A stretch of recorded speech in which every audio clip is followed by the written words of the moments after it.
Newly released photos of the September 11th attacks are shedding new light on one of the darkest days in U.S. history. Some say they prove that the assault on the U.S. homeland was indeed homegrown. Joining me now from our New York studio is Manny Badillo with We Are Change.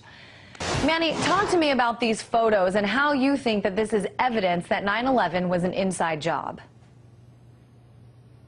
Well, I'm not sure how much they prove that 9/11 was an inside job. What they definitely do prove is that the United States government has obviously been lying to us about the events of that day. What we see are exploding buildings, not buildings that collapsed. The U.S. government still has yet to tell us what initiated these collapses. Well, what we see from these photos are buildings that are literally turning to dust, and the only way that happens is through explosives.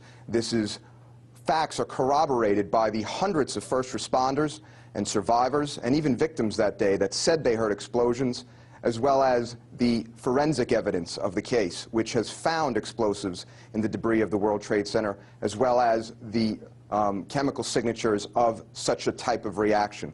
What we see is a very different story being told by these pictures than what America has heard so far about the murder of my uncle and 3,000 other innocents on that day. So, Manny, are you suggesting that these explosives were already inside the building? I mean, it's very feasible, and I think most people would buy that there were probably explosives on board the planes, and the planes, you know, collapsed with the building. Isn't that possible as well? There's a lot of possibilities, but the facts of the case stand. We see a building that is being taken down from top to bottom. There is an undamaged mass underneath where the plane hit. The U.S. government has already admitted that within 15 minutes the jet fuel actually burned off. Steel is an excellent conductor of heat, so any heat that was being caused by any internal fires was being dissipated through the entire superstructure. What we see is we don't see a building collapsing in pieces. We see a building turning to dust. We see pyroclastic-like flows occurring as these buildings are coming down. We see a pile of rubble, of dust, that eyewitnesses said that not even, you know, there wasn't even discernible pieces of office furniture. Where'd the steel go? Where's the core columns? The 47 columns 4 inches thick that should have been standing.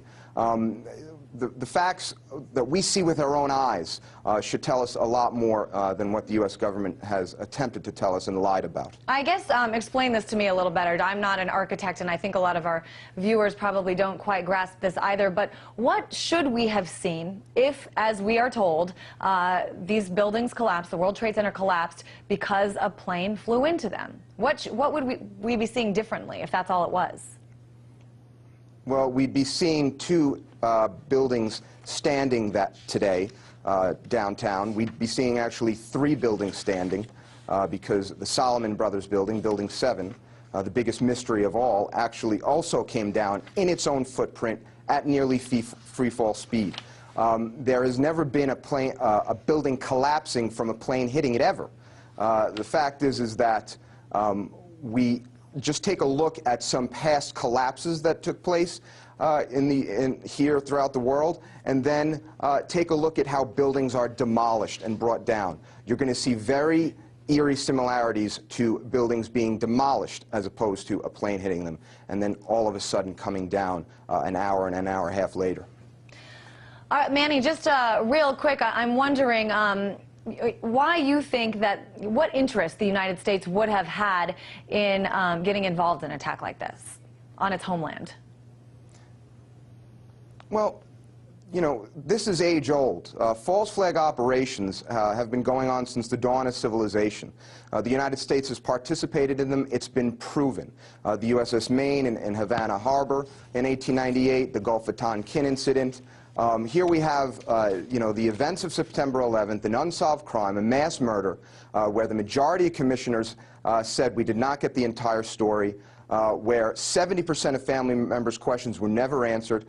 We have the first place that we went to was the oil fields in the Middle East. We are in Afghanistan right now, not just for the oil pipeline, but for the other natural resources, uranium, cobalt, natural gas, and also the natural resource of opium.